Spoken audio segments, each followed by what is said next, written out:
and just go through and do all of them. Just get it over with.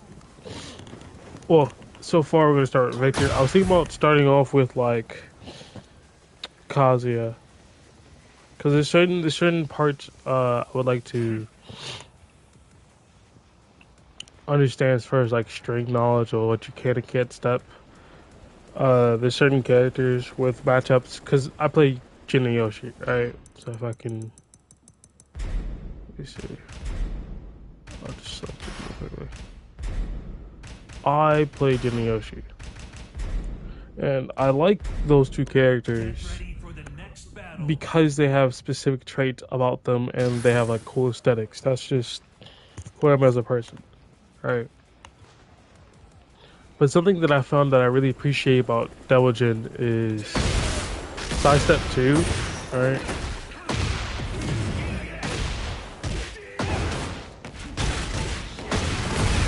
Right, 91 damage, pretty nice, right?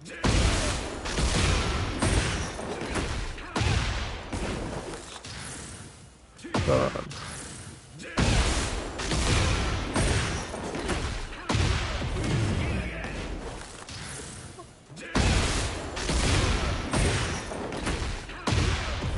Alright, there we go.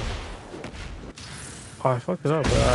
It's this character has execution requirements to it, right? Where you have to be able to execute the move, and the moves are stylish, and there is a lot of damage. But the character forces you to rely on fundamentals a lot, like a lot, right? So it becomes a situation where you have to have execution, you have to have style, you have to have fundamentals to play this character. And even though there is cheese, you have to appreciate how hard it is to play with such a like slow moveset. And I keep dropping this combo because I'm still not comfortable doing it yet, right?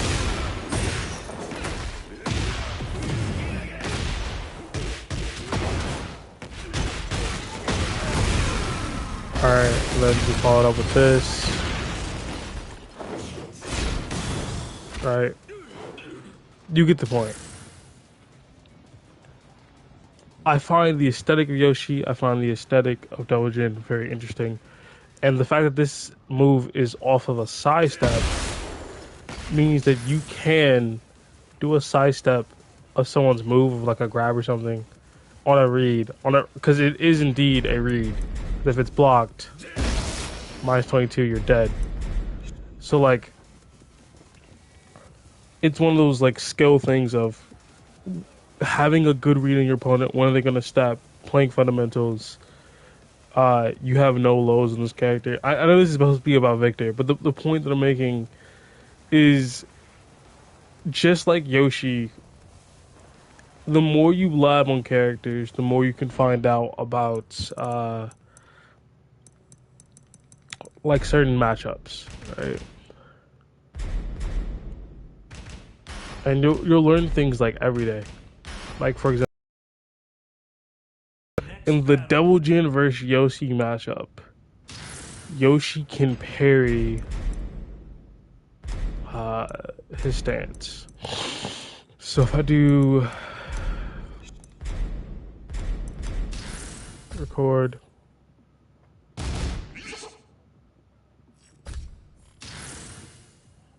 right. It's Kincha, right? So if I do, he parries it.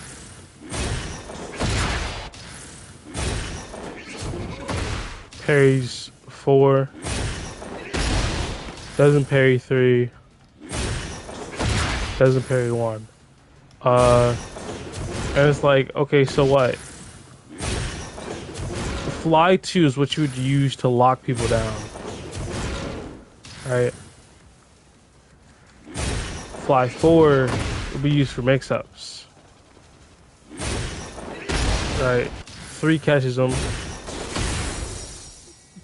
1 plus 2 catches them.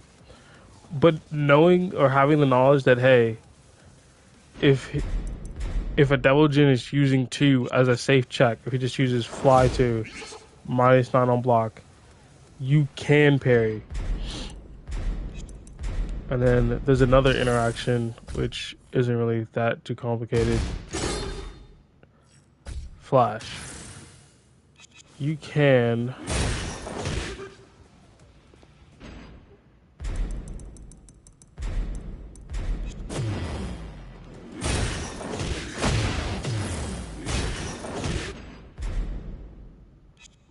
well, I did it wrong. Hold on. I guess we'll just have it activated just for the example. Right? Notice how it says punish? That's because it's -9 and your flash is 8 frames, of course. So that is one of the unique interactions where if a Devil Jin is doing that on your block consistently, if you're in the right state or you have no such state, you can punish it with a full combo. I feel like both these characters having the ability to explode their opponents on a read specifically or having a unique punish is something I appreciate a lot. For example, if we have Yoshi do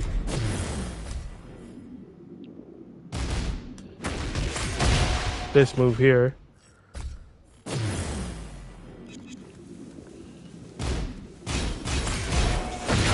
you can launch him and get a combo. Alright, I don't have any good combos for it, but you get the point. Alright.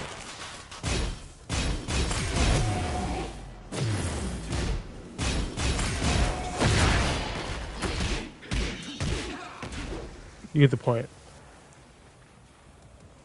Having unique attributes like having a 14 frame while rising move that launches is something that is objectively good.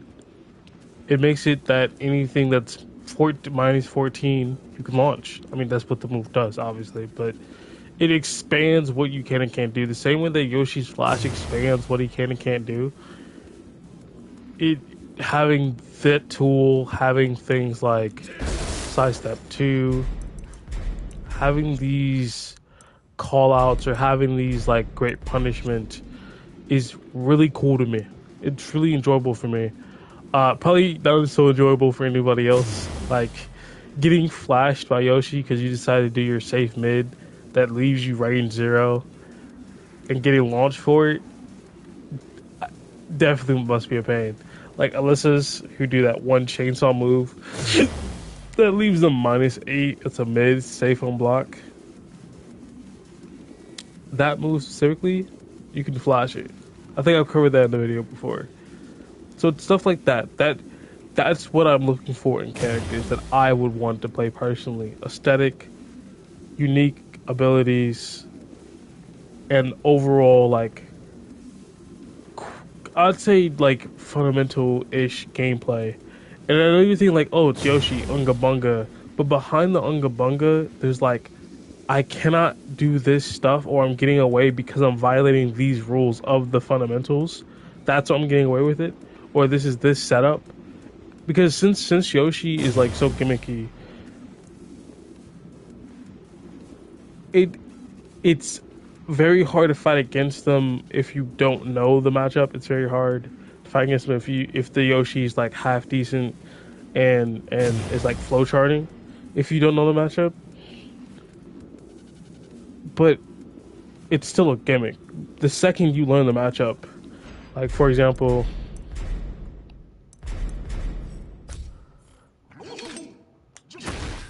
when you know that enters him into crouch, you know he's threatening all of these options here.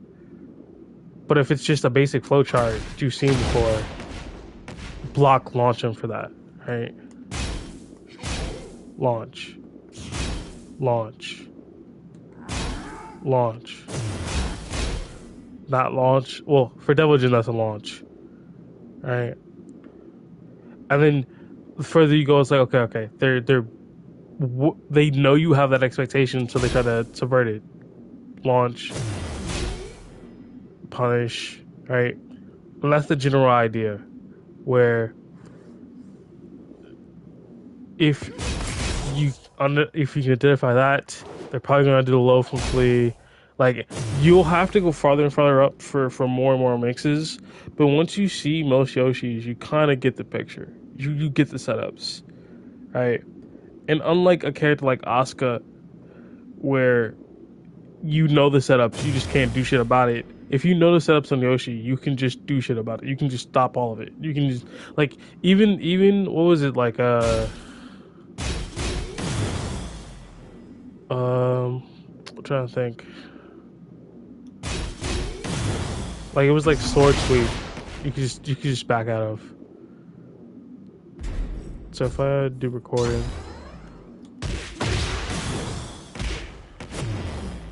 that's append.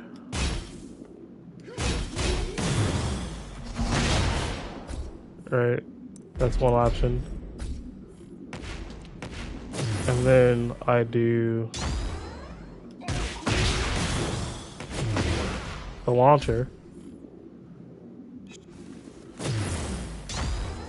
Regardless of which option he uses.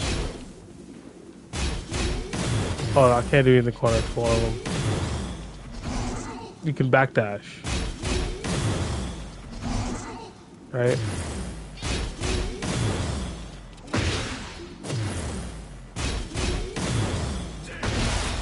Right? And since both those moves are delayed, if that's the mix you're dealing with, right?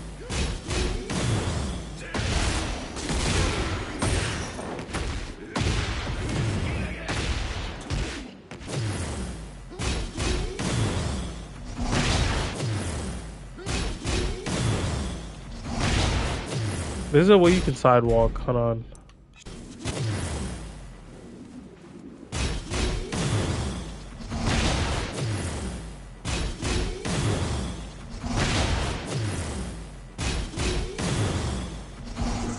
Yeah, there we go. You have to walk towards him sidewalk. It's a bit weird, but you can do it.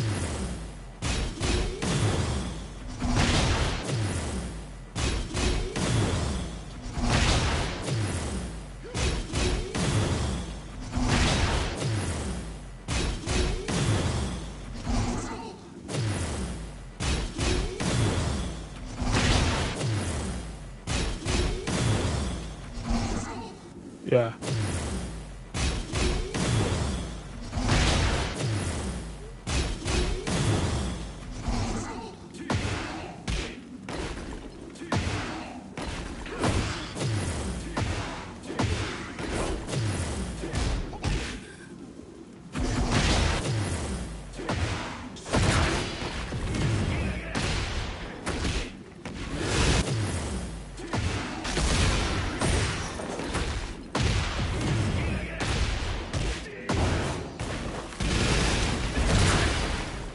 All right, enough of this. Let's do what we actually came to do, which was Lab Victor. And the point that I was trying to make before was these are the normal type of characters that I like, right? And if you noticed before, where's Victor? Wait, oh, here he is. I was wearing a custom outfit for Victor. And if you know me, I only, literally, only ever do that if I'm going to play the character. Or if I have played the character. In fact, it's usually the opposite where it's like, oh, I like that outfit, or I think that kind of looks cool. I'm going to wear, or I'm going to play that character. Right? And Victor, I live Victor from a time and place when, I'm not gonna lie, I only did it because I got beat by a Victor and it was really fucking annoying playing against them, so I wanted to know what the moves did. For example, if I can remember how you did the stance.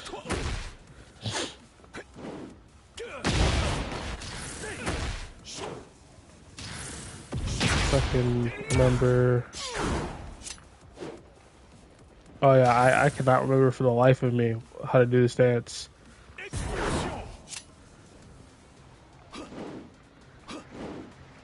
Yeah, how do you do the stance?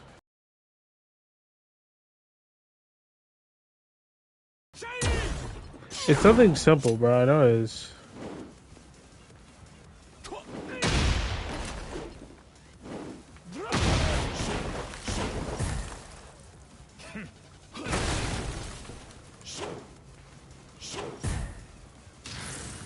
Oh yeah, it's just 3+4. That's such a weird fucking whatever. So like EI stance has a couple stuff like a safe high. Let me put this back on offense. Right.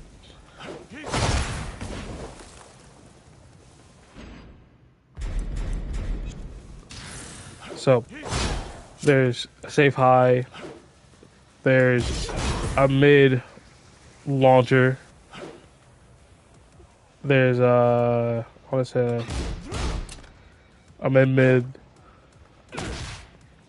a low that goes you back into stance with plus frames, power crush, another low, and these are in my head as far as like the buttons because I labbed the character. Not only did I lab the character, I played the character to what's not so much of a high degree. I think he was like Fujin, but I don't think so. I was an Ass Victor. I'm still an Ass Victor, but the point being is I remember some stuff, but that was from a period when I wasn't quite as aware of what the game is looking for as I am now.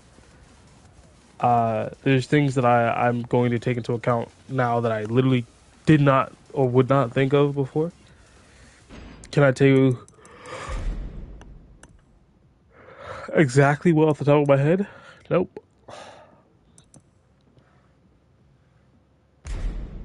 Uh, you can low parry an AI cast. That's fucking weird, bro. I think I'm gonna do Perfumer because I think Perfumer is a bit more entertaining to look at. So there's Perfumer, right? It's this. It's a forward advancing. All right. I think something interesting about Perfumer is this crouch cancel. And I know it's like, why would that be interesting? Well, because you can get that much distance. You can cover that much distance. So, like, a lot of victors you'll see online will do something like this, so they're in stance. And then they're in theory threatening you with a mix. But it's not. From this distance, only the low can hit you. Like, and from this distance, the low is completely reactable. Right. But with this, you're in their face, and they have to use meds. They have no choice. And since it, of course, brings you to crouch, you get access to, your wall watching launchers. Right. You get access to, like, your launchers.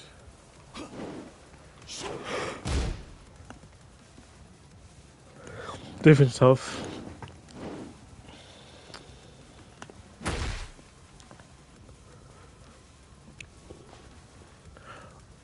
Does it take anything else? I will need to test is sidestepping. So, sidestepping was something that I wasn't able to do or wasn't really confident in when I first started. Obviously, everyone has to start somewhere. Uh, but it was also something I didn't test for because it wasn't in my mind as much. So if I do, so if you can sidestep the actual perfumer itself.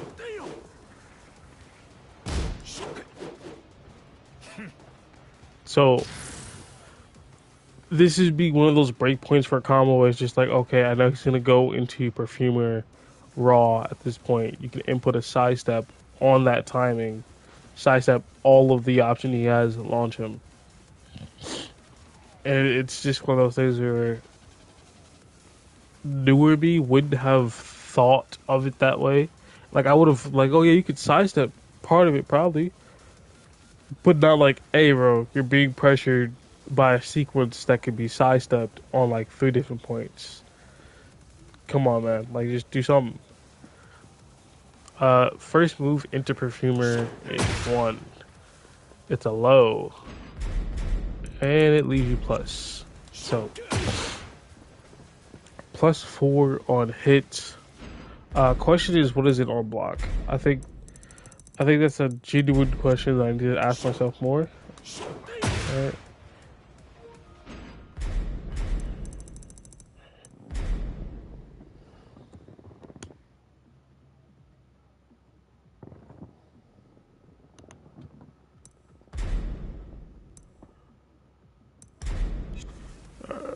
Oh man,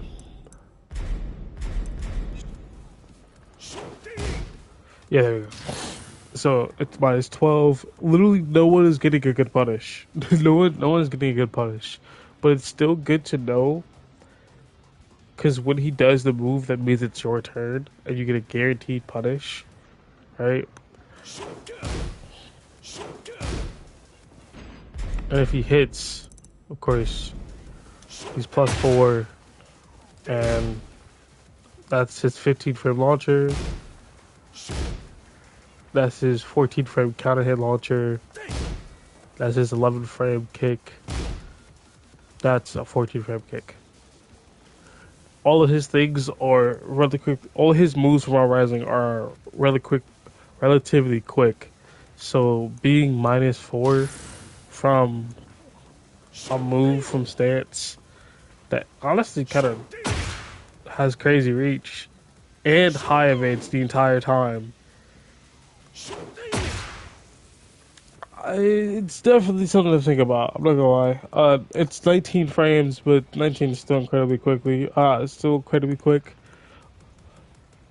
I guess since you can step the first part of Perfumer, there's no real need. I guess. Hmm. Is there a move that? Cause I know there's a move that transfers into Perfumer. Alright.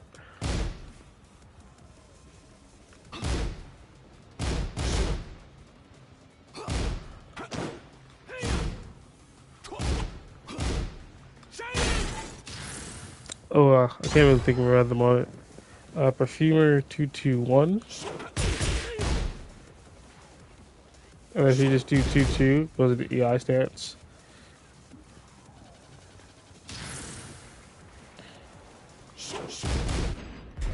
Question is, what happens when it doesn't block it? +5.